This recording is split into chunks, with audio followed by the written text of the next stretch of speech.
You are more than what you have become.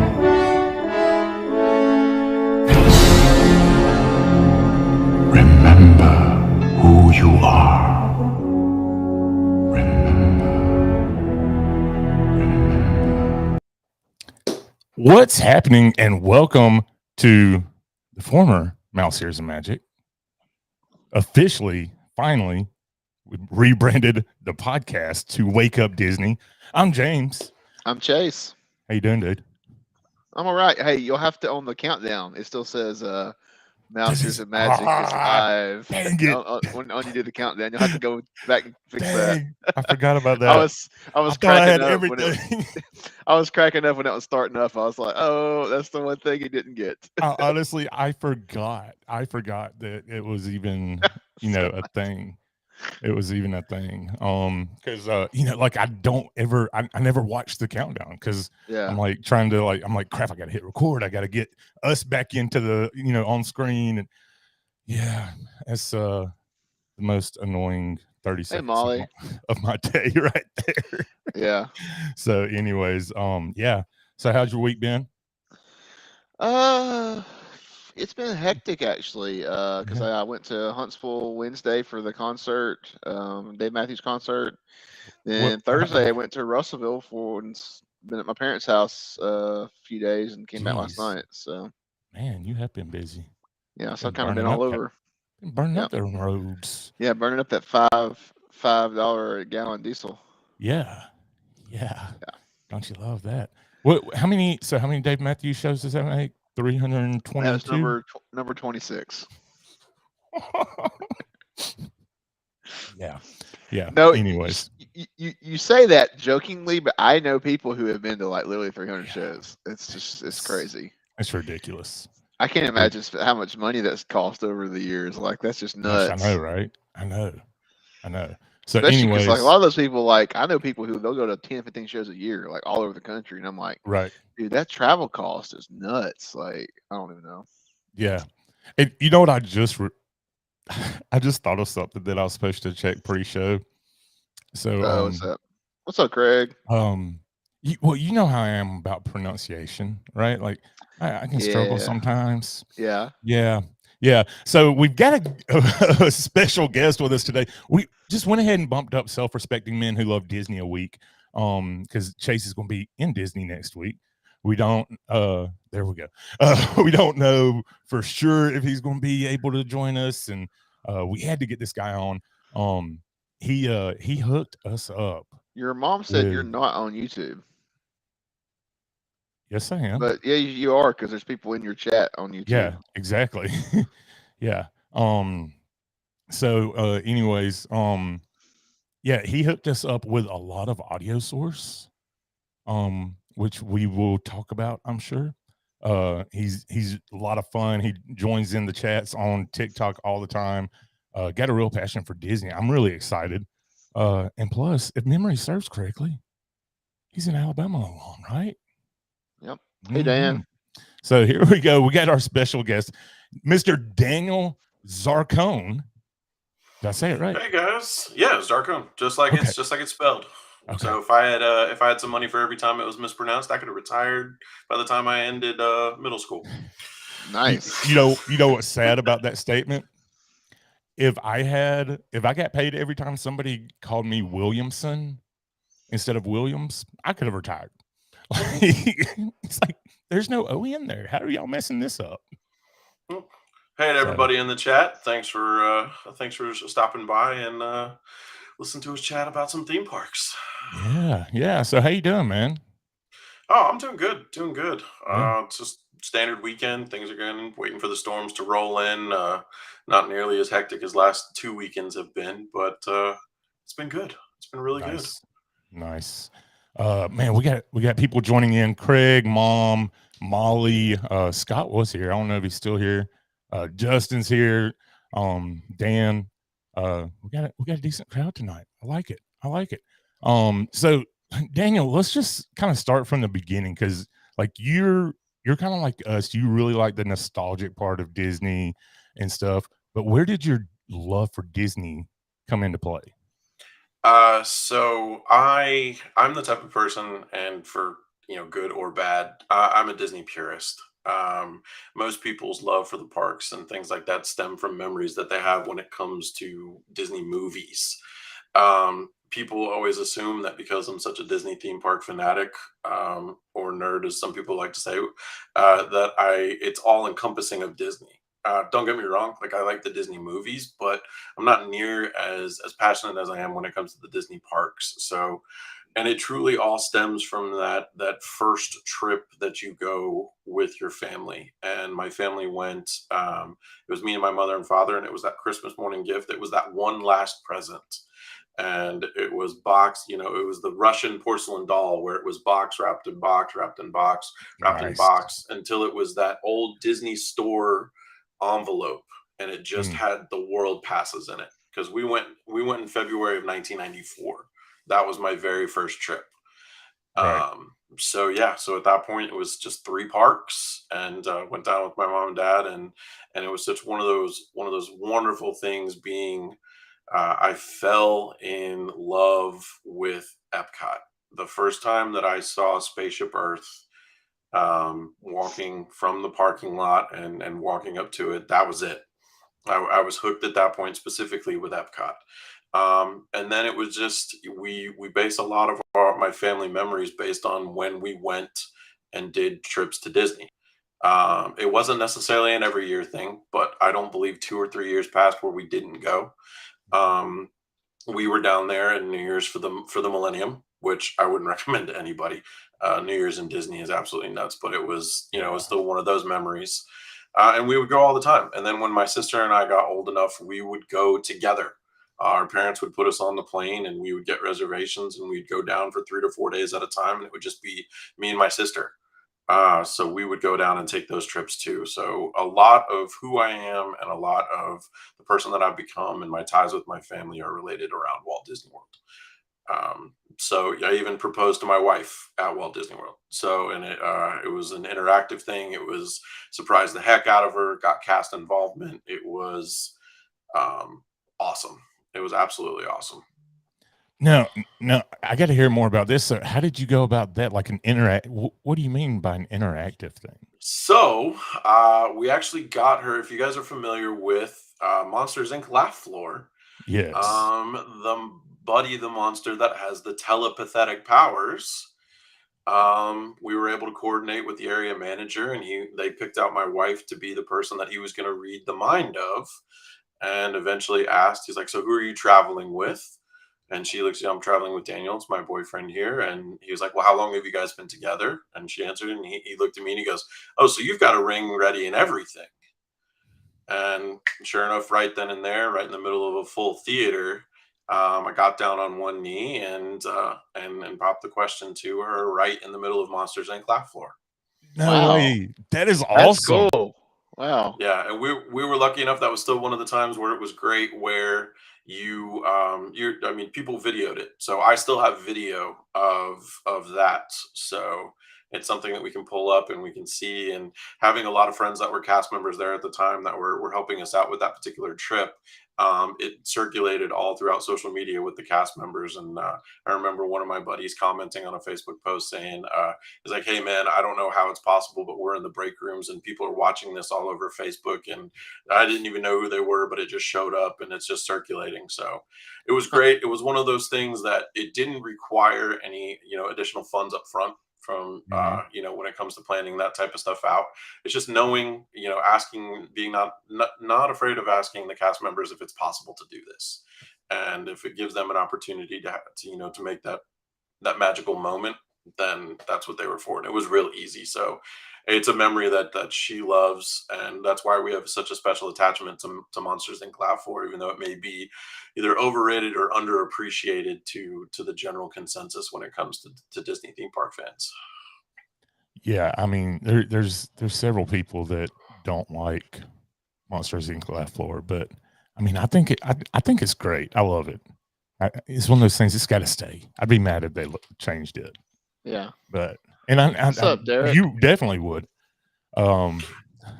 So yeah, I mean, if it's but at the same time, like I said, I've got that 50-50 conflict. Like I really, right.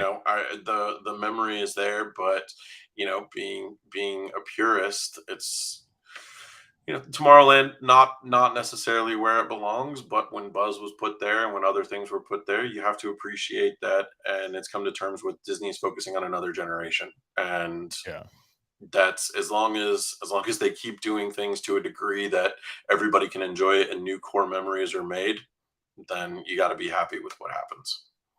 Yeah, for sure. I Yeah. love it. What's I up, love it. Carl?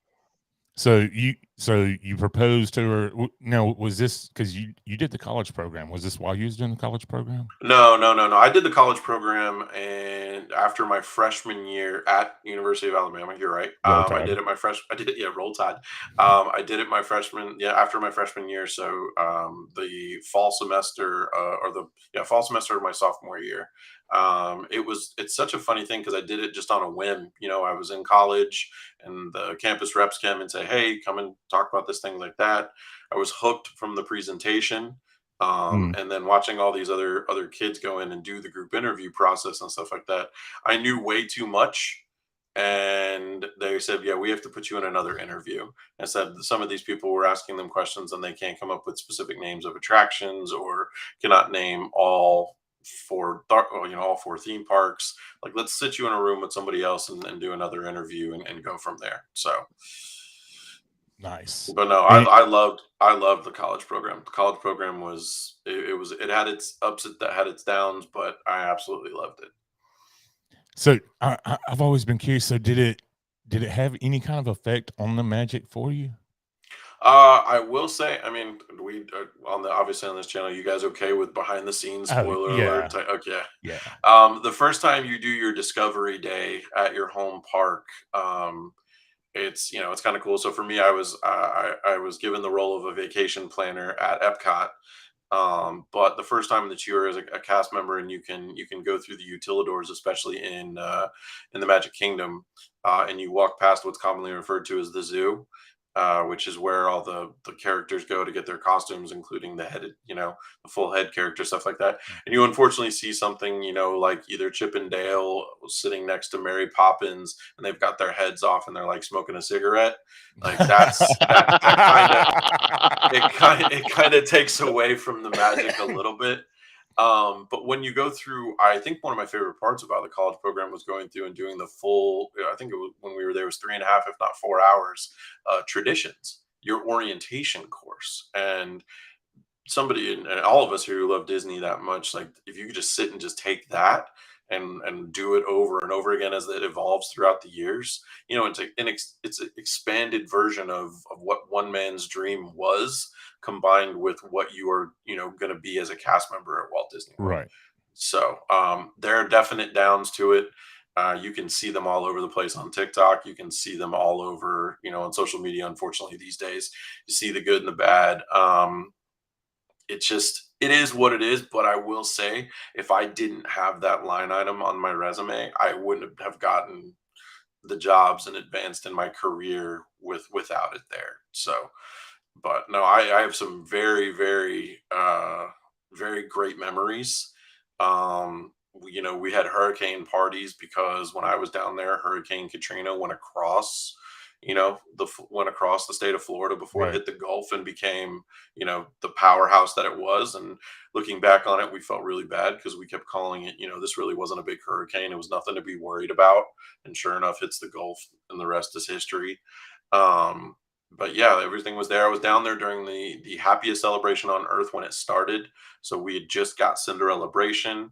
Lights, Motors, Action was there. Soarin' had just debuted, Soarin' over California, and then they were in the process of building Expedition Everest. So to be walking around Animal Kingdom and seeing them build that mountain and everything like that was such a crazy experience.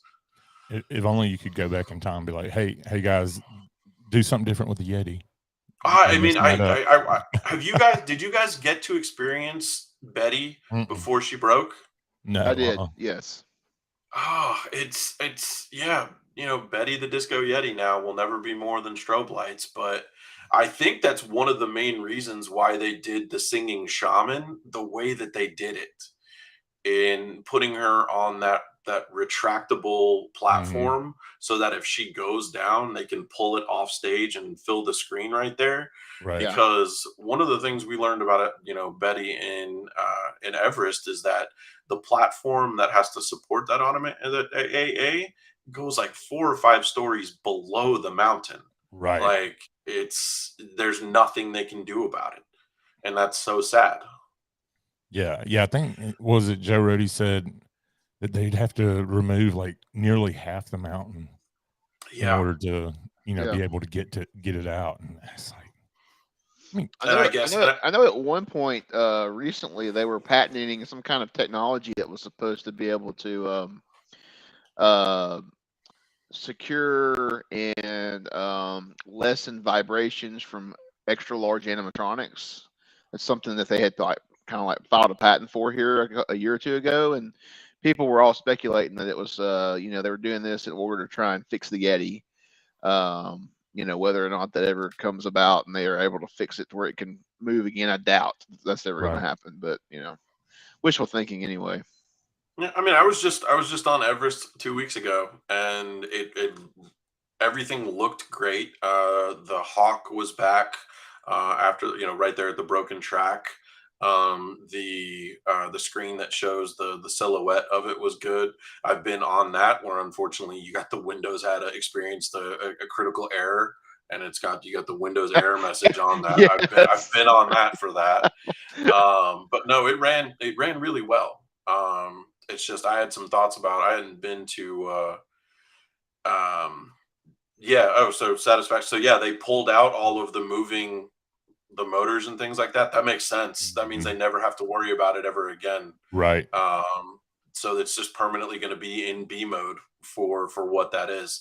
And that's a shame because that hand used to get, granted it was probably 6-7 feet above the car, but when it swung down at the car, gosh. it was intimidating scary. as heck.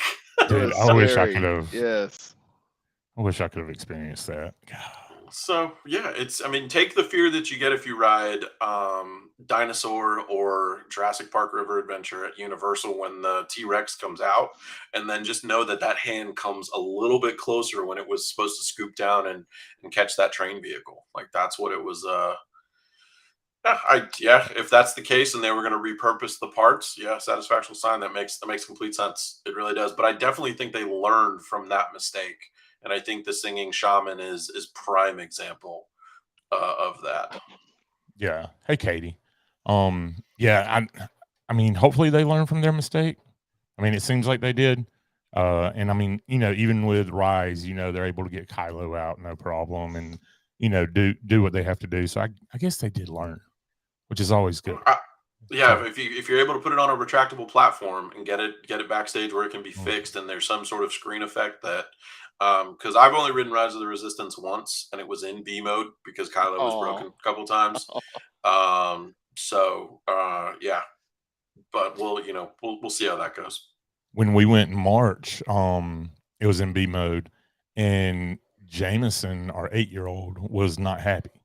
He's like, "Wait, where's Kylo? Where's Kylo?" And there's another woman in our car who it was her first time on Rise. And I was like, "Son, just stop. We'll talk about it later." Like, because I didn't want it to mess up her experience right there, knowing, oh, wait, something's wrong. Like, but yeah, he was not happy. Yeah, and I unfortunately have like a little bit of the negative side of things when it comes to Galaxy's Edge. It's just so like I said, I'm a purist. So Hollywood Studios, I miss the backlot, the Streets of America, I miss all that type of stuff. But it's not a working studio, so I understand. Right. A lot of the stuff that was in the graveyard back there, going back and seeing the costume room and the animation studio, if it's not working, there's no reason to show it. I understand that. I think it just comes from the fact that when you go back, if you've got an opportunity, I don't even know if it's on YouTube, to watch the D23 Expo where they actually announced Galaxy's Edge and see all of the stuff that was supposed to go into it and all the stuff that they hyped up that did not end up showing up. And that, you know what, I don't know the budget. I don't know anything like that. living by the mentality of, you want to under promise and over deliver. I feel like a lot of what Galaxy's Edge was over promising and then not delivering. Yeah, under delivering. Yeah. Yeah. So, and I don't like being the negative guy about Disney. I really, really don't. I don't. But in those things, I think if they're going to start getting more into the data pad stuff and this new Magic Band Plus stuff, which will allow you to like bounty hunt and all of that different type of stuff, and potentially is Satisfactual being facetious, or is that yes. Okay, yeah. okay. Yeah. He can put in parentheses insert sarcasm here. Yeah. Yeah, or if they start doing a little bit more with the free roaming droids that were supposed to be, I know R2's out and about somewhere, but I just think if you're going to make these elaborate promises and do all of these great concept arts and all of that type of stuff, then try to live up to it, or at least be as fully transparent as possible, and don't say on opening day, oh, sorry, we didn't get around to these things. Right. But that's just me. But I don't want to come on here and be a downer about Disney, because there are some things that are great and there are some things that are not great. Like we're not negative. Like we just look at it as being honest, right? Because if people aren't speaking up, then Disney's not going to think anything's wrong. Like there's no chance. You gotta hold them accountable. Exactly. And when Disney set the bar high, we didn't set the bar high. They set the bar high, and we know what we're expecting out of Disney, and when we don't get it, we say it. Basically, what they did is a majority of the stuff they promised all went into the Star Cruiser, and you got to pay extra premium to see a lot of that stuff.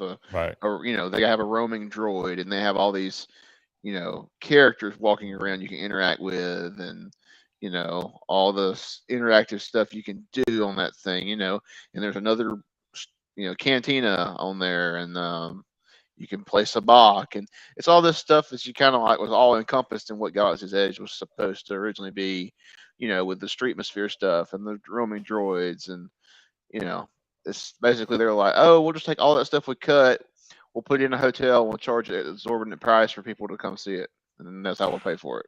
So I will say this, okay, and it's going to go back to me talking about the first instance of when I saw Spaceship Earth, things like that. The first time I rounded the corner and saw the Millennium Falcon, almost the same style of reaction. Okay, yes. Yeah. I'm not a giant IP nut when it really comes to anything. Maybe Fast and the Furious and maybe Lord of the Rings. My wife is a giant Star Wars nut. So talk about banking some money to go on the Halcyon sometime. That's eventually going to have to happen because of how big of a nut she is. But that's one of my biggest problems with Galaxy Edge is no matter what side you come from, there's no grand reveal.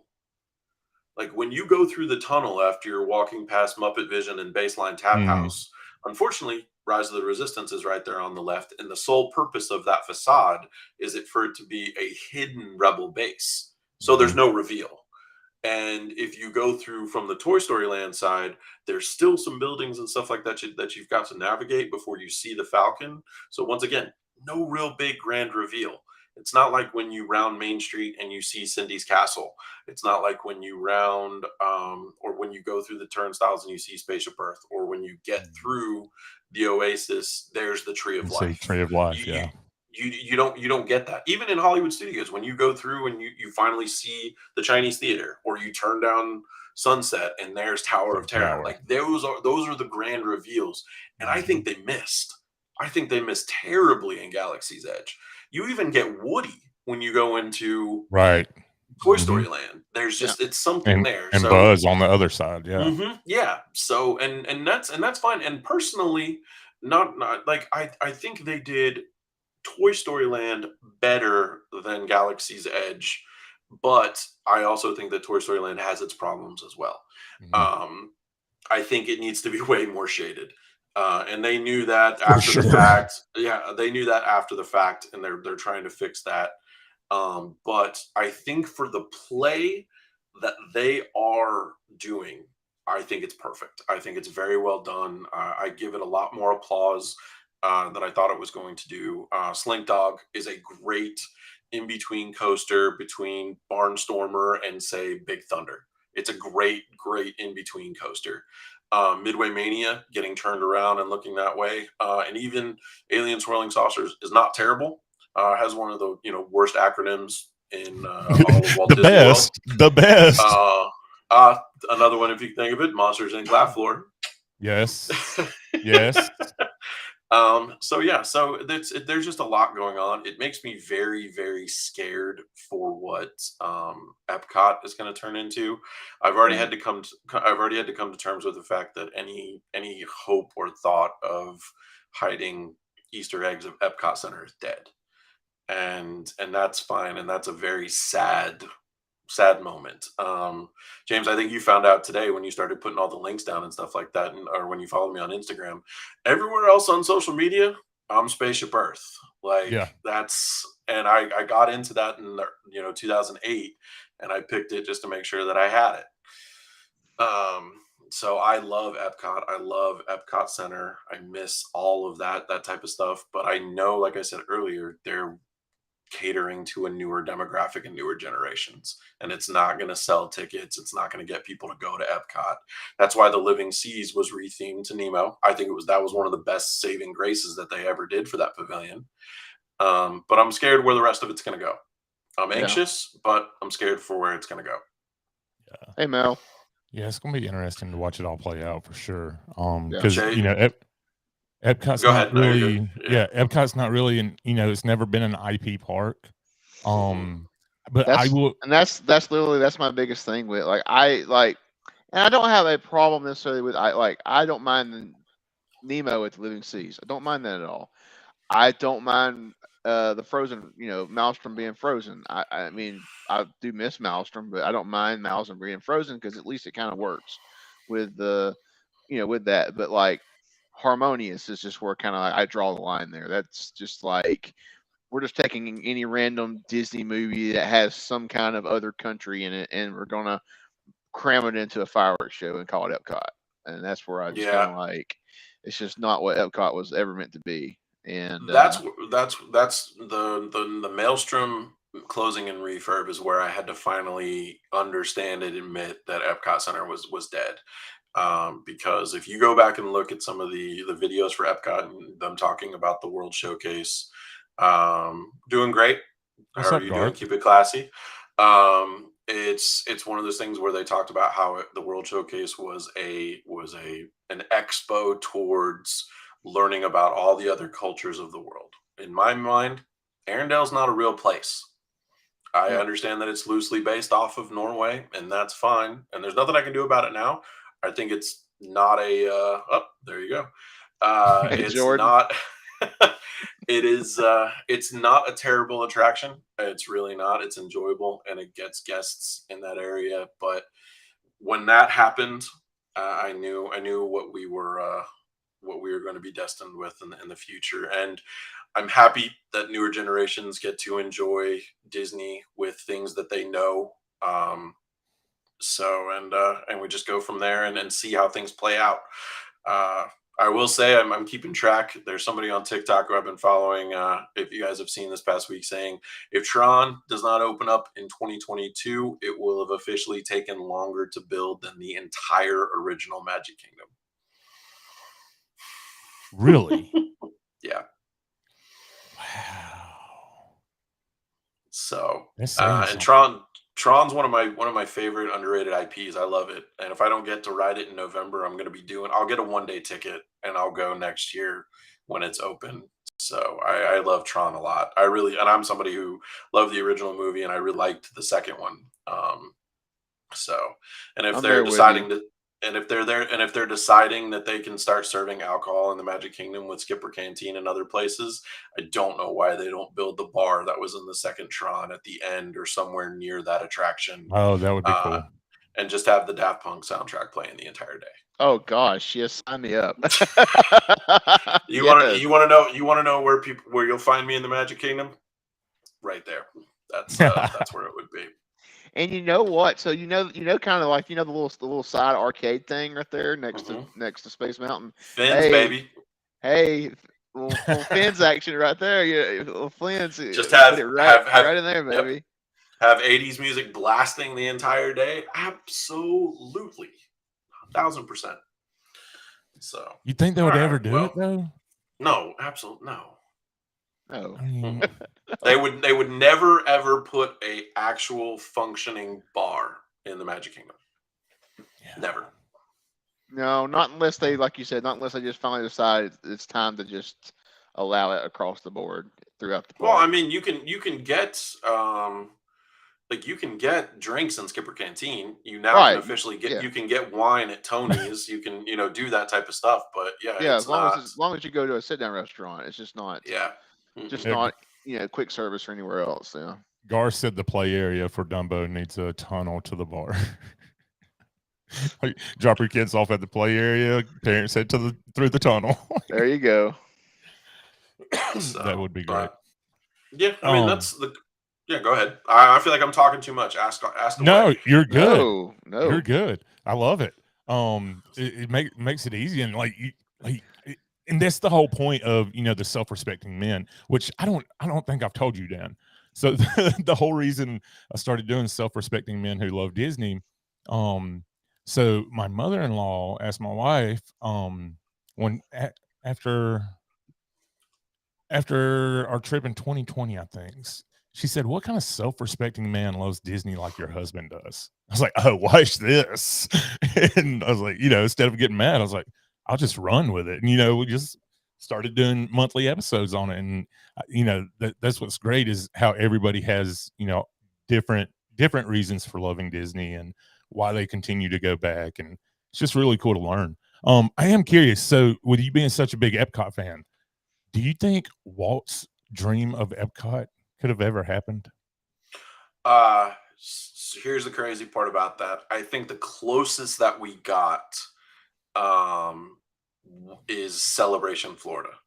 I think anybody who knows, anybody who follows, I think that was the best intention to resurrect that idea.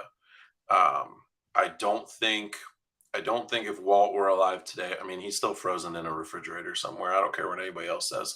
He's right next to Ted Williams. He is. I think what he is looking at now, he would be. I don't know if you're looking. Let's say, Chase, what would you say? 88 to 92 would be the best iteration of Epcot Center. Is that what you would put in there? 88 to 92, 94.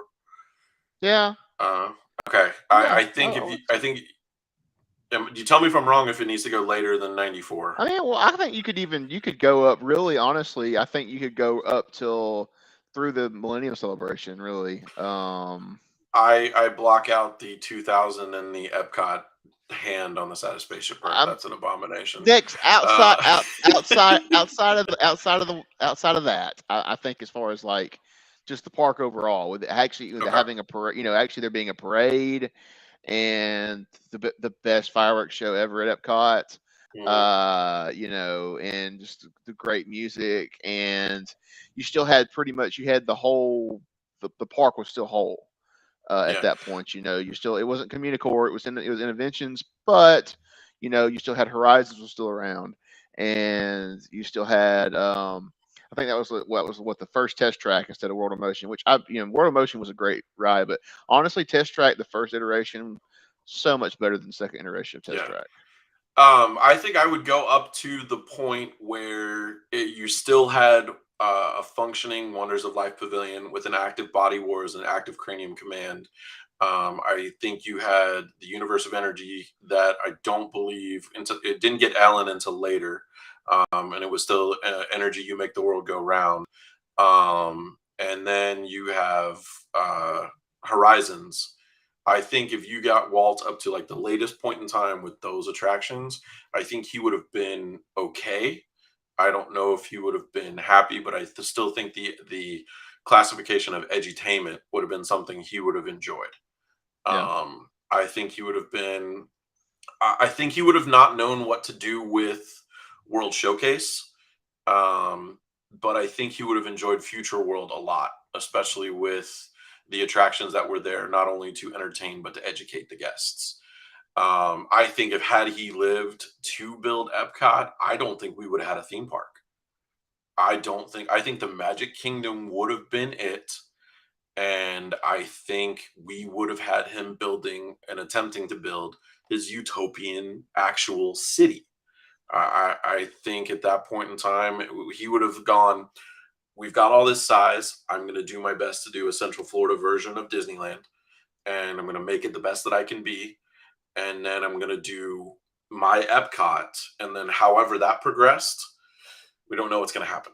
I don't think we would have seen an Epcot theme park. I think the Epcot Center was reactionary, and it came, order came from chaos, and we were able to enjoy Epcot Center as long as we could until it needed to be refreshed and started to get refreshed with some of these IP placements. Yeah. I don't know if he could have ever pulled it off, though, honestly. Like, you think so? I think I don't think there was any more powerful person in the state of Florida up until the point that the day that he died, other than Walt Disney, based on what he was doing. If you take a look from 71 to 82, if Walt had still been alive, the Magic Kingdom was pouring in tourists to Central Florida. Like the money that he was generating, the jobs that he was generating, things like that. Like I think they would have given him, especially if all that land during that time period was still that swampland. If he had bought, he already had all the 43 square miles from the Florida project, so he owned the land at that point in time, and they had already established. I don't need to stem on this, and we don't need to tangentially go off for it. That they already had Reedy Creek established as well. Right. So he had the infrastructure. He could have done whatever he really wanted, as long as he was providing jobs.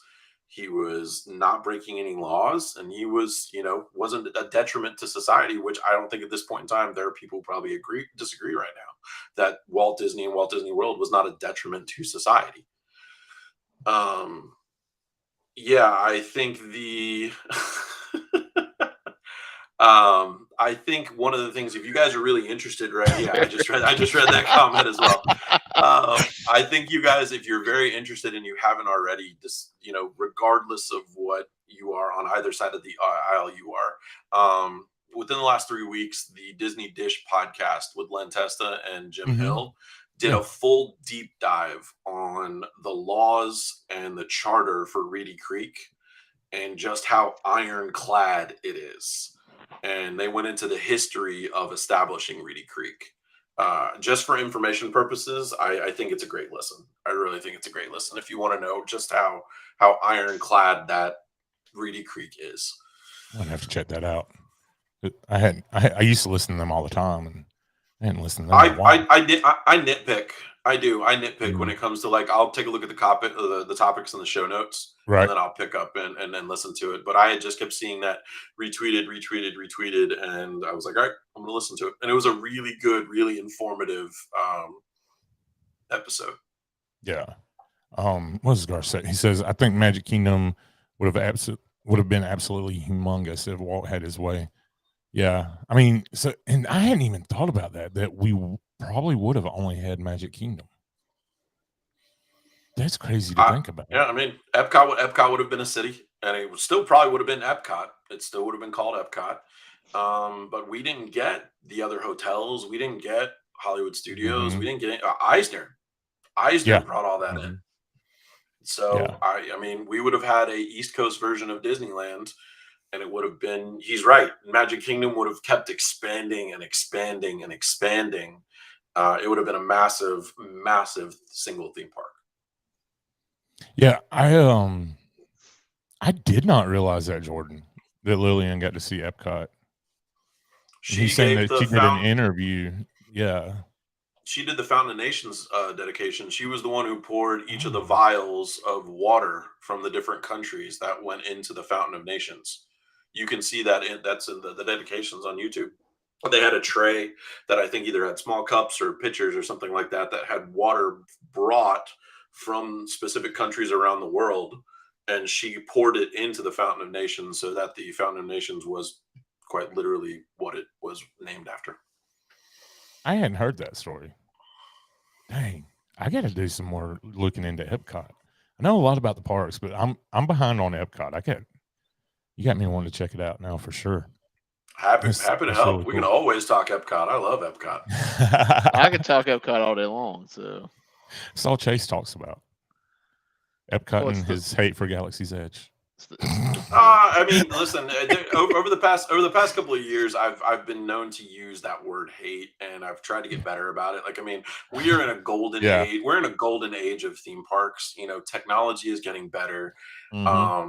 I believe I saw in the comments, and I missed it. They're talking about Harry Potter. If they had an opportunity to make Galaxy's Edge just like the Wizarding World, and you're right. I think they missed that. And I am I am an annual pass holder to Universal. I've been for 5 years, and that was a financial decision. You know, it's cheaper for me to go to Universal than it is, unfortunately, for me to go to Disney frequently. So I've become very in tune with Universal, and I think, you know, because Universal's catching up and in some aspects surpassing Disney with a lot of different things, that Disney is now having to play catch up. And, you know, unfortunately, Universal is setting these high expectations that Disney has to at least meet. You know, you look at, you know, they threw Hagrid's up, they threw Velocicoaster up, and I think like 15 months, 16 months. Did it quick, And Tron's still not open. And the Walt Disney World Railroad is not open as a result of Tron being open. And I missed the Walt Disney World Railroad. I miss the heck out of that. It's one of my favorites. Nostalgia. Go back to Walt loving steam engines. So it's just, you know, I love. Don't put that in the universe.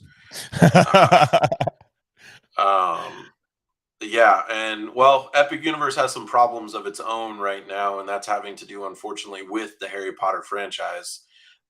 So here's hoping that they can kind of get their act together and recover. But there are two themed areas of that theme park that are going to blow people away. I agree 100%. Disney needs to watch their back. I don't know what they have in the hopper or what they can do in any of the other parks. I hope that when Epic Universe opens up, that Disney flips the switch and says, all right, Dino Land, we're going to bring a bulldozer to you, and we're going to do something. It's either going to be Australia and Oceania, or it's going to be, or we're going to do South America. Like, we need to do something. So that's what I think. That's what I think is going to end up happening. But there's a lot to be excited about for Epic Universe, and like I said, I hope Disney has to watch their back. Yeah, and I don't know that Disney's got anything in the hopper though, because was it the Q4 review, the phone call where Chapek said that they weren't going to focus in the parks. You know, we were getting Tron, they were finishing up some things, but then, you know, they were putting their focus into Disney Plus. And that's just because of the man that's in charge. Right. Like, but they've never really had anybody since Eisner. When Eisner, somebody said bring back Eisner. I'd be very curious how Eisner dealt with today's, hey there, how he would deal with today's society. Like, you know, dealing with streaming services, dealing with technology, dealing with things like that. He can do, I would be very curious because it's a whole different ballgame. I just don't know how they would do anything. Scott saying that Disney would have to open a fifth gate. I think pigs are going to have to be flying before Disney would invest the money to build a fifth gate. I just think that's too much of an investment that they do not want to focus in the parks. And if that's something that they would want to do, I would be very, very curious where they would do that geographically within their 43 square miles that would allow for infrastructure to be okay, for transportation not to be a problem, all of that type of stuff. If they did a fifth gate, what would you want it to be? I don't know.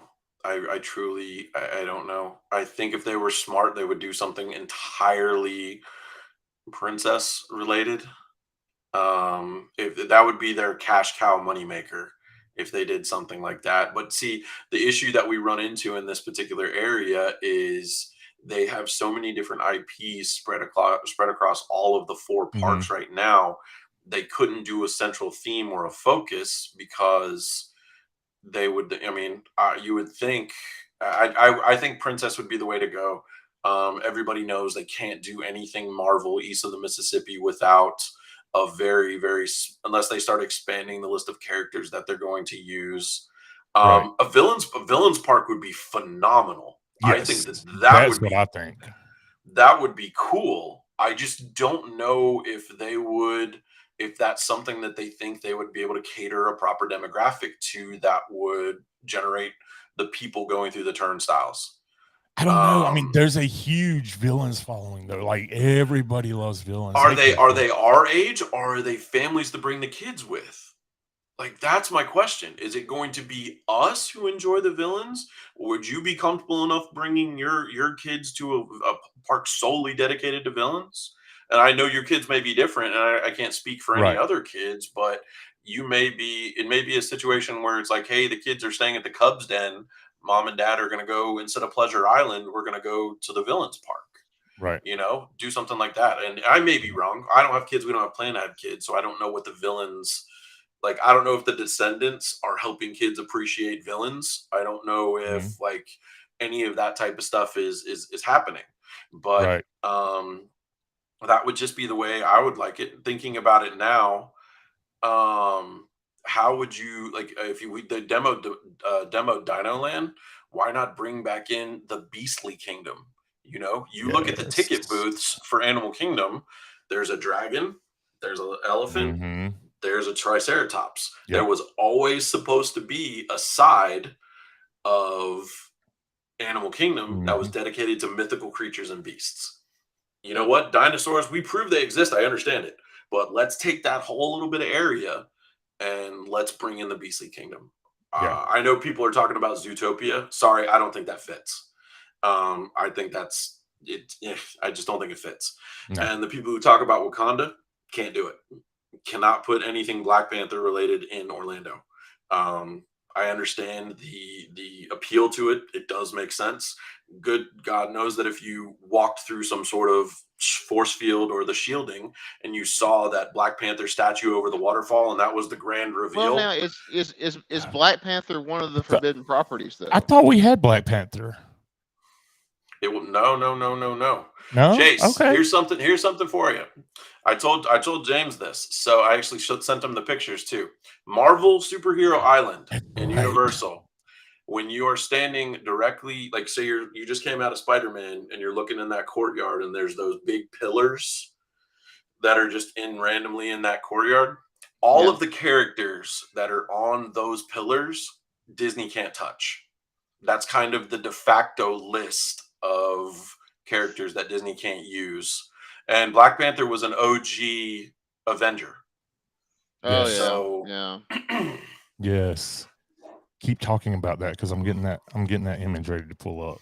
So yeah, that's really Satisfactual. You think it's gonna be Zootopia? I mean, that would be that's you know what? If it's gonna bring guests in, go for it. Because right now, I would rather not lose Dino Land personally. So yeah, that's what he's talking about. Yeah, those are the pillars. Yeah, right there on the left-hand side, that's the Empire State Building. And for Spider-Man, there's Dr. Doom right next to Charles Xavier's big head. But everybody on those pillars, and you can see there's a ton of characters, and those pillars are probably 12 to 15 feet tall.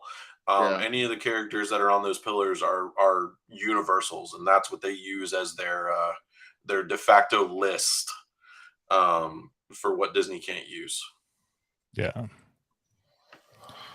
So I hate that. I hate that contract. I hadn't ever understood it, but I think a cool fifth gate. Of course, it's not going to happen now since we have Galaxy's Edge, but you could imagine a Star Wars fifth gate. Well, that's what I said from the beginning. You have a Tatooine land, you have a Naboo land, Hoth. Like imagine that. How freaking awesome would that be? And that would have been their opportunity to compete step for step with Diagon Alley and Hogsmeade. Like that's, and I know looking back, I know there was a bidding war for the rights to HP, and I know Disney put in an offer. And when you look back at how much the like Universal bought the rights for, they got their return, they got their ROI on that in like 3 to 4 years after they built it. It was such a low ball offer. Granted, they're dealing with a crazy woman now, but like at that point, it was such. That's the story that I've heard too. Is that Disney, like, she wouldn't give it to Disney because they wouldn't let her have creative control over it, and that makes sense. And because she has final say and approval on pretty much every aspect of those properties. Yeah. So I love it. Scott, funny part about the Galaxy's Edge from Toy Story Land thing, somebody told me that that's somewhat intentional and that you're supposed to see it as a toy from Toy Story Land, and that's another area of the backyard that's just another set of toys. That's the way that people told me that was supposed to be interpreted. Huh. Okay. Interesting. I haven't heard that. And I've asked Mark about that, Mark Daniel. He didn't know. Interesting. Because that was the big thing when they were working on Galaxy's Edge. Everybody wanted to ride Slinky so they could get up there and get that sneak peek over what's going on. Yeah. So, Jess, I agree with you. I mean, I've only seen Zootopia a couple of times. I don't think it's a big enough draw for for Animal Kingdom. Yeah. So I think the Beastly Kingdom, I think, is the best shot that they've got. And just to do a tie-in with with Dinosaur, the actual dinosaur ride, maybe re-theme it back to Countdown to Extinction so it doesn't have any tie to the movie. And add that to the Beastly side of things. But I think that's the best shot they've got if they're not going to do another area like Australia and Oceania with the new Nemo show opening back up in that theater. Yeah. Yeah, and a lot of people want Indiana Jones over there in Dino Land, and I'm like, Adventureland. Yeah, I like it, but like, it wouldn't work. No, like they want Dinosaur and all to be replaced with Indiana Jones. No, keep Dinosaur. Keep Dinosaur. Yeah. If you want to do that, then bulldoze the stunt show. If you want to do that, bulldoze the stunt show and put that ride there. That would be the way that I would. That's such a huge area. They could do that, but I don't know even if I know that they use that area for the cheerleading competitions and any of the other competitions that are over there. So I don't even know if that's feasible. But I personally think the biggest fix, if they had given me complete control of Hollywood Studio, this is what I would have done. I would have, first of all, kept the Great Movie Ride. I do not think that there was any more of a marquee attraction in a theme park short of Kilimanjaro Safari being in Animal Kingdom. If you didn't want to pay the licensing rights anymore to the movies that were in there, then you turned it into a one-man's dream. You turn it into a moving scene through the life of Walt all the way up through, and then you can close down the one-man's dream building behind it. I think you put Mickey and Minnie's Runaway Railway in the animation courtyard. You get rid of Launch Bay. Absolutely get rid of it. And I think that you bring Muppet Vision 3D over into the animation courtyard. Then you can then build a proper themed transition from Star Tours to Galaxy's Edge, giving you one whole complete side of the park that is intricately themed to Star Wars. If somebody had told me that was the way that you could do, if somebody asked me how I would do Hollywood Studios, that's exactly how I would have done Hollywood Studios, just to keep Great Movie Ride in some way, shape, or form. I would prefer it to be, if it's not, you're not going to pay the rights for the movies inside of it, then do something related to the history of Walt, and then keep Mickey and Minnie's Runaway Railway and just bring it over to Animation Courtyard, because that's exactly what it is. It's tribute to the new animation style of Mickey and Minnie. I'm not necessarily the biggest fan of Runaway Railway. I don't have kids, so I don't appreciate that new animation style. And I just miss Great Movie Ride that much. And that falls back into the Disney purist thing. So. Yeah. I think it's one thing you could even do is like, say you didn't even do it as Walt, like if you didn't want to pay for the rights to the movies and you didn't and you don't do something with Walt's life, you could do a ride through Disney movies. Mm-hmm. You could make the Great Movie Ride just be a ride through the years of Disney movies, and like the leaps and bounds, how like Disney movies and how they changed over the years, or anything. You could do anything like that. What I wanted them to do with Mickey and Minnie's Runaway Railway is, and I think this would have been the best way, is your first scene, you're starting out with Steamboat Willie, right? And we're good. So you start off with Steamboat Willie, but the big thing we can run over. Yeah, is that your engineer is not Mad Ted Goofy, it's Walt. Imagine that.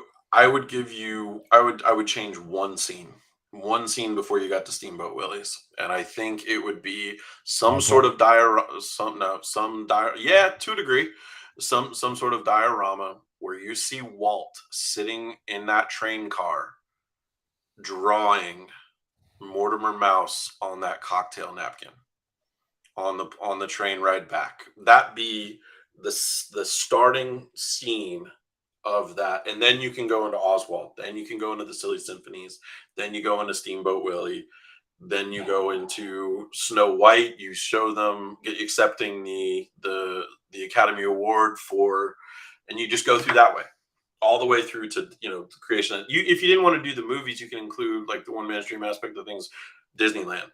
All the way to the point where unfortunately you see the Time magazine with Mickey crying because Walt passed away. So, but I truly think that the set scene should be him in that train car in AA, just sitting down. It could be the same AAs that are from Spaceship Earth that are the monks, copying all, and it could just be him drawing Mortimer on that cocktail napkin. That'd been so cool. So, but that would be cool. So, but yeah, that's with his little pet mouse sitting next to him. Mm-hmm. A lot of people don't know about his pet mouse. So we're putting Daniel in charge of parks and experiences, right? Yes. I would like to be part of a council. Okay, I would like to be part of a council because everything's about checks and balances, and not everybody may agree with what I would really like.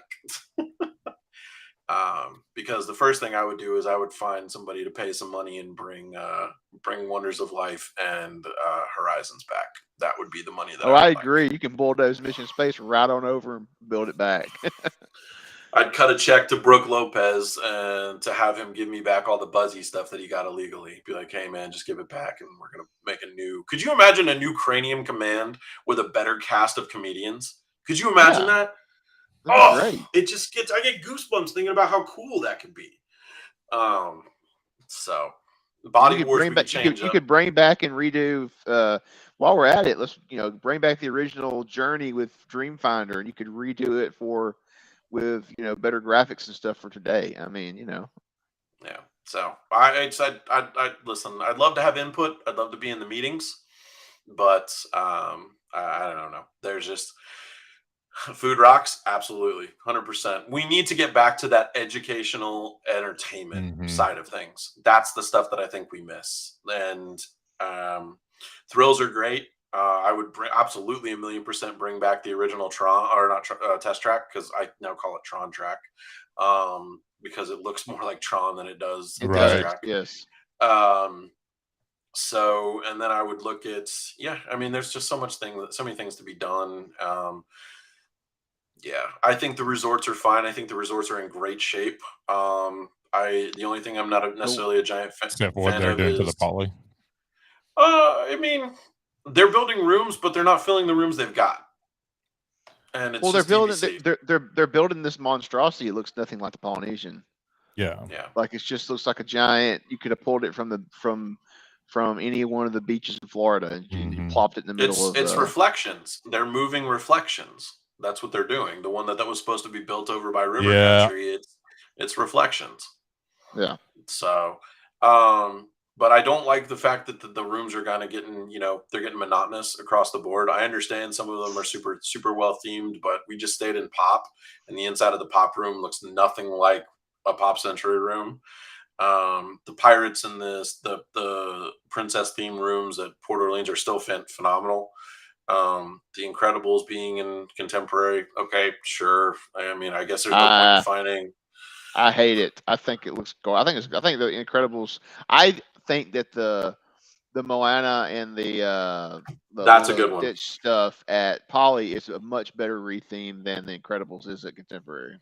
Yeah, the Pirates of the Caribbean stuff and all that things, I think they're great. I think if they'd rethemed them to Princess and the Frog, that type of stuff. Also, another attraction I'm very curious to see if it ever happens come to fruition is the Splash Mountain redo. I will be very curious how that's handled. Well, they have removed all references of that from the website in recent weeks. Yep. Yeah. Yeah, I've read that somewhere too, Mom, that they're talking about charging for housekeeping. Chase, did you see the revamped, republished concept art for Epcot after they talked about the statue being there and all the Wonder Pavilions and things like that? Did you see what was not sitting in World Showcase Lagoon? The tacos and the barges? None of the barges and the tacos were in World Showcase Lagoon. Yeah, maybe just forgot to put that in there though. Probably. Well, maybe they were actually concerned about sight lines inside the concept art as opposed to in real life. Probably. So all right, so I guess if we wanted to jump into like where my how I met and interacted with you guys, it's the insane amount of nerddom audio that I have in my possession and was willing to share with you guys. How did you come across all of this audio? It was a very large amount of work. All right. I think the biggest problem is that I have a little bit of OCD. So I did all of the categorization, like the albums and all of that. So I did that myself. And then also put all the album art in back when iTunes was actually, you needed to do things in iTunes. So there was, there are a couple of websites out there that are strictly dedicated to collections of audio. Right. And I went through them as much as I could back in the day when everything was all right. And you could torrent, you could build all of it and stuff like that. And then I also knew some people when working on my college program that had access to DAX, the central control server room in the Magic Kingdom that has all of those sounds. And they, a bunch of them decided it was worthwhile to offload some of that onto their own external hard drives. And so we shared that at parties and things like that as well. And that's how it came to be. And then as I got older, I just wasn't keeping up with things. I just recently put on Harmonious and Enchantment and Epcot Forever and all of those types of things. But I keep it for that nostalgic value, being able to pull up the stuff that I know that I've got. Right. And you see all the stuff. I think if you look at Pirates of the Caribbean, Splash Mountain, and the Haunted Mansion, you guys know just each individual component is inside those little things, and it's just a fun playlist to have. And for somebody who uses audio for everything with you guys and then the TikToks and the podcast, I just knew I had to share the wealth at some point in time. And James, I'm really glad we were able to help that other TikToker out, which essentially started our relationship. Right. It was Dapper Danielle. Yeah. We were able to get that taken care of and get her set up with what she was looking for. What was that? No place like World Showcase. Yep, that's it. That because like I looked everywhere, and all I could find was like this one YouTube video that just had a few was it like 10-15 seconds, and it wasn't good audio. Like I took that audio and I cleaned it up the best I could, but it still wasn't good. But dude, like you came in the clutch. It was insane. I was like, and you send me all this, and I'm like, how is this possible? Like how many files is it? I haven't counted. Looking at 607 individual files. And it clocks in just under. If you were to listen to it straight without shuffling or putting it on repeat, it would be just under a week if you listen to it straight.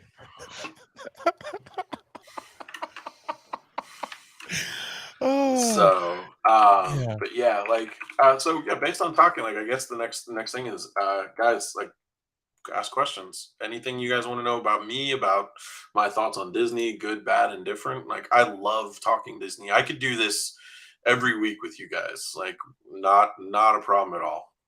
Yeah, and this goes to anybody who's got comments or anything like that. By all means, let me have it. Yeah, we might have to do a part 2 because, like, one question that always ask is, "What's your most magical memory?" But I got a feeling we already know that one, right? My engagement with the proposal. Exactly. Yeah. So, what would be your second one? Let's see. If I had to say, it would have to be probably it would be one of my fondest memories with my family, and it was when we all got chosen, my mother, my father, and I, to do separate show scenes from the old MGM attraction, Superstar Television. My mom got to be on the candy assembly line during the infamous "I Love Lucy" candy scene. My dad got to sit at the news desk and do the back and forth news with Walter Cronkite. And I got to dress up as Gilligan from Gilligan's Island and do the boat wreck scene from Gilligan's Island. So that was something that was incredibly cool. That was a big milestone memory for me. Also, all the cool stuff that I did college program wise, those are once in a lifetime situations and stuff like that. But I think those are the core memories that I love. Seeing Illuminations with the holiday tag. I mean, Chase and I, I'll have your back if you have mine. I'll die on that hill. That's the greatest fireworks show that Disney has ever put on. And I'll die on that hill all day long. And Happily Ever After was incredible. It was a surprising creation and debut, but I still believe that Illuminations was the best that they ever came out with. So. Yeah. All right, here we go. Let's pose the question. I'm going to pose this question to the panel. All right. Your final Disney day broken down into meals. Where are you going to have your breakfast? Where are you going to have your lunch? Where are you going to have your dinner? Money is no option. Ooh.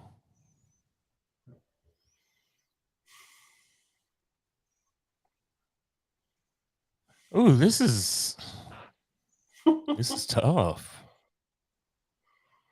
You can't throw one out there like that where you got to think. Yeah. All right, we'll go round robin right now. We'll start with breakfast. All right. I'll start breakfast. I will do a carnivore skillet from the Whispering Canyon Cafe. See, I want to go to Whispering Canyon. We hadn't made it there yet. You are missing out. I know. Crystal, that I was going to Ohana breakfast. I love Ohana's breakfast. I mean, it's pretty basic, but just the experience of what it was pre-COVID, anyways, right? Like, I'll go just because of the family memories. Chef Mickey for breakfast, just for family memory reason. We had a lot of good memories there growing up. Chef Mickey stresses me out. It stresses me out, man. There's like I love everything about it, but God, it stresses me. All right, so lunch, where are you going, Daniel? I'm gonna sit down and I'm going to enjoy Aunt Liz's fried chicken at 50's prime time. I don't hate that. I'm going to keep lunch simple, and I'm going to get some cheeseburger pods at Satuli. I thought you were gonna go somewhere else, and I would have been a little bit more excited. You said cheeseburger, and then you chose the wrong short word after it. Dude, I love the cheeseburger pods, man. The wrong short word after it. So instead of cheeseburger pods, what would have been the other short word? Cheeseburger egg rolls. Yeah. Egg rolls. Okay. Yeah. A fun fact: Derek, Satisfactual Sign Co can make some really good cheeseburger spring rolls. Crystal Steakhouse 71's on my list. I definitely want to go visit.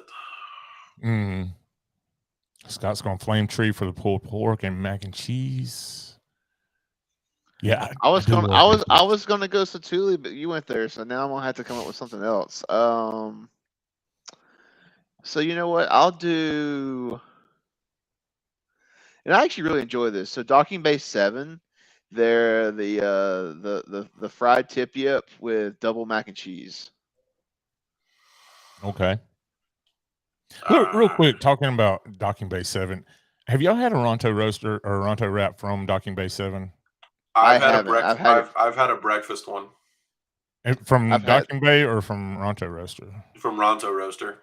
So when we were there in March, Ronto Roaster closed early for some reason, and we had to get our wraps from Docking Bay 7. They weren't which as are on good. opposite sides of the park, aren't they? No, it's just right around. Launch Bay. Launch Bay is what I'm thinking. Yeah, gotcha. But it wasn't as good. Is it? I don't know. Well, you'd think it'd come out of the same kitchen. You would think, but something was different. Or maybe they were just leftovers and they just kind of like got old. Yeah, maybe that's it. I don't know. All right, we get everybody's lunch? Where's everybody going for dinner? I'm going last for dinner. I want to hear what you guys have to say. Mom read my mind. I'm going Liberty Tree. Ooh. No. The Thanksgiving, all you care to eat Thanksgiving? Yes. Oh crap, I'm torn. Do I want to go Liberty Tree or do I want to go Homecoming? Ooh. Crap. Oh crap, what do I want to do? Homecoming is delicious. It is so good. But yeah, I gotta go with Homecoming. So I would do STK as long as I'm not downstairs next to that loud DJ. If I can get an upstairs table where that loud DJ isn't playing like all this super annoying music right in my ear all night long, that's where I would go. Because they're like loaded. They're like get the 3 different mac and cheeses with your steak. Oh, so good. I have an affinity towards. I really like fried chicken, so I'm not afraid to double dose or double down in one day, having it at 50's prime time. You guys will catch me for dinner off property. It's a little bit of a pain in the rear end to get to, but I'm going to enjoy the 8:20 show of the Hoop-Dee-Doo musical review. Nice. I haven't been to that in so long. I think we're actually going to try and go to that later this summer since it's reopening this next month. Yep, June 23rd is the first showing. Yeah. Reservations open up this week. Yep. And Crystal, I agree. The ooey gooey toffee cake at Liberty Tree, it's so good. It's so good. That was the only Scott, reason you asking why me? Homecoming or Whispering Canyon? I'm Whispering Canyon. And that plays into the fact that the Wilderness Lodge is my all-time favorite Walt Disney World resort. Nice.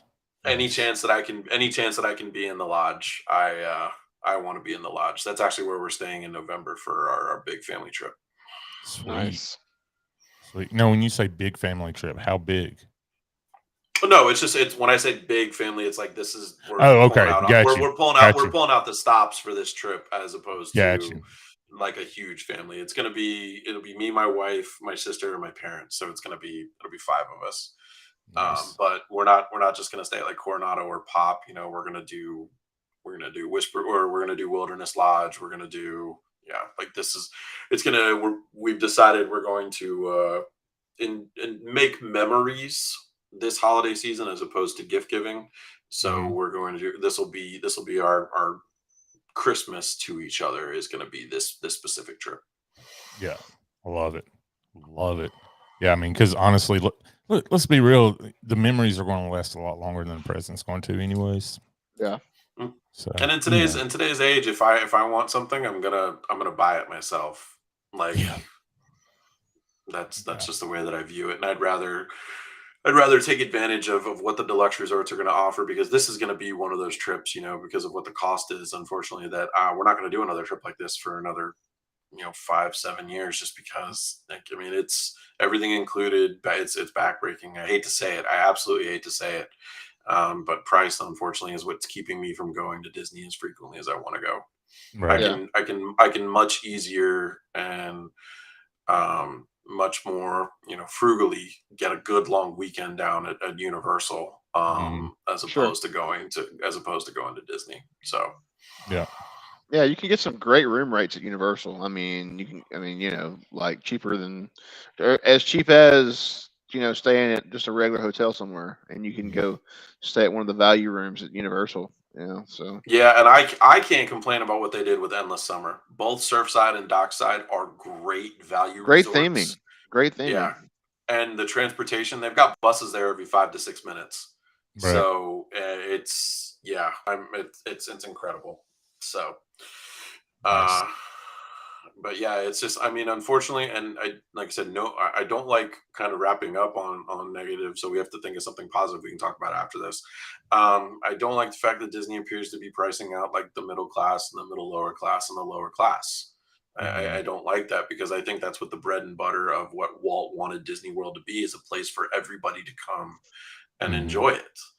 And I just unfortunately think the nickel and diming is getting too much. And we talked about accountability earlier. And if people aren't going to step up for it, they're not going to think they're doing anything wrong.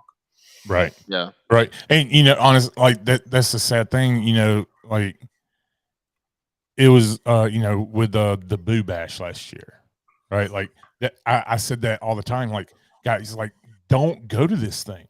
Poo Smash. Yeah, that's what we called it, was Poo Smash. But it was like, was it $190 a ticket or something? Like crazy, and for such a limited experience. And it's like, do not buy this, because if you're purchasing these tickets, you're telling Disney we can get away with more. You saw the percentage. Did you calculate the percentage increase? Len Testa did it for 40? Not So Scary this year. Yeah, 40%. 40%. Yeah, it's a 40% increase from pre-COVID. Mm-hmm.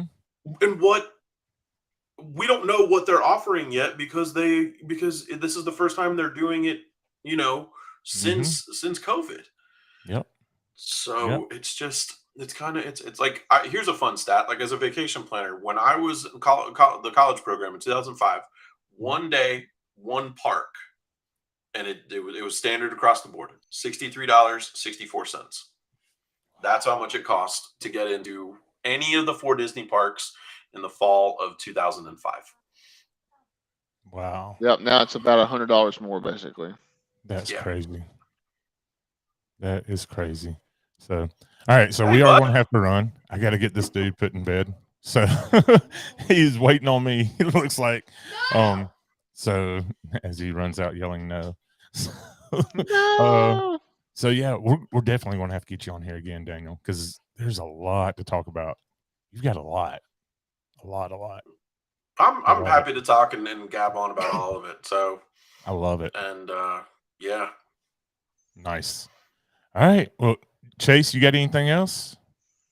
Man, we just covered so much. It's just like I could just keep listening to and talk about. I know anything and everything, because that's what I love to talk about. So yeah, we definitely got to do a part 2 soon.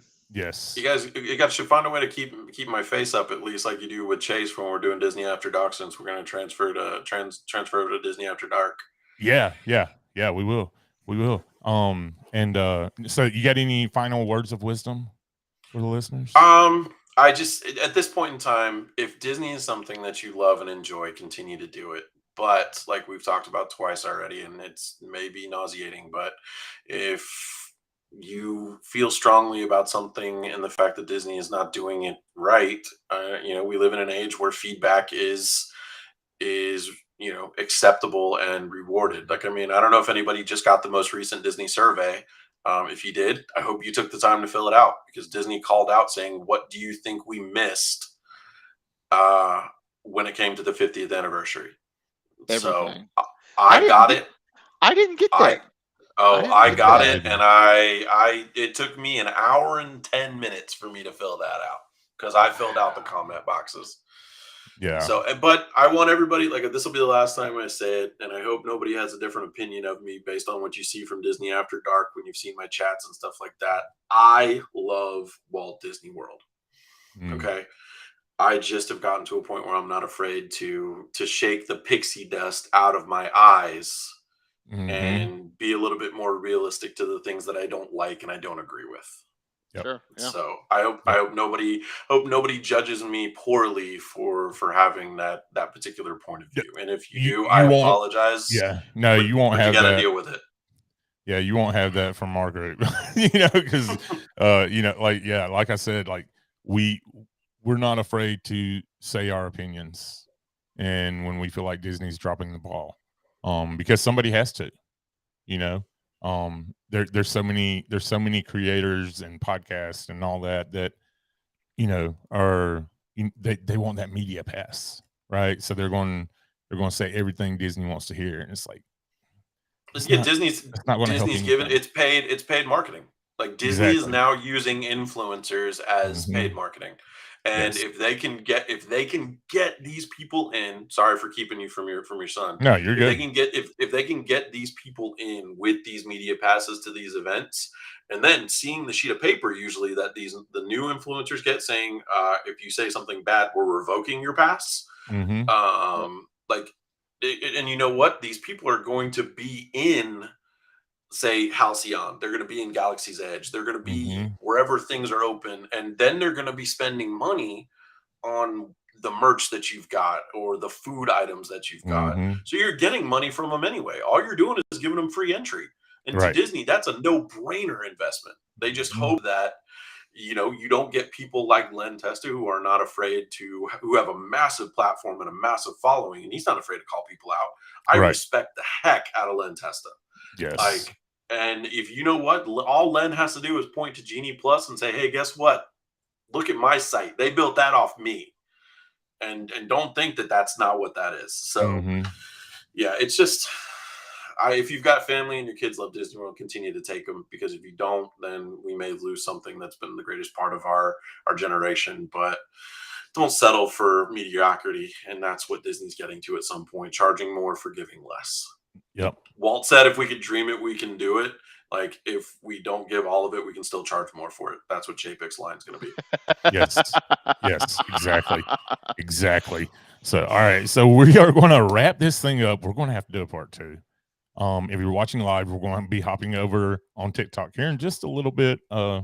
Take a little break, get the kid down, bathroom break, all that stuff, But yeah. So, anyways, Daniel, thanks so much for hanging out with us, dude. This is fun. That was a quick hour and a half. We could do this for a lot longer. I was looking at the clock when we got close to 10 o'clock. I was like, oh man, we barely scratched the surface of all the stuff that we could talk about. Don't worry, I never got my part 2. It just kind of like I ended up becoming a co-host though. So Chase is like, I didn't get my part 2. I'm just on the show every week. Well, anytime you guys are looking for anybody to talk about anything, I'm available. So just shoot me the invite. Like, I'm not going to invite myself or impose, but I'm available anytime you guys want. I love it. Sounds awesome. All right, so everybody, make sure get in the link in the description below. My gosh, I'll get it right. I got his Twitter and his Instagram. I didn't put your TikTok in there because I didn't know you. I use it to view things. I would love to get to a point to actually like have a TikTok live and join you and stuff like that, and do a duet live. But that requires getting 1,000 followers. I don't know if that's ever going to happen. I'd love for it to, but I don't think it's ever going to happen. Yeah.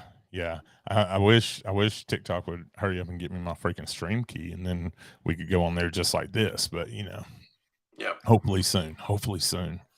But yeah, if you guys want to see some stuff, I retweet and tweet about Disney stuff all the time. So Spaceship Earth, and on Instagram I post stuff.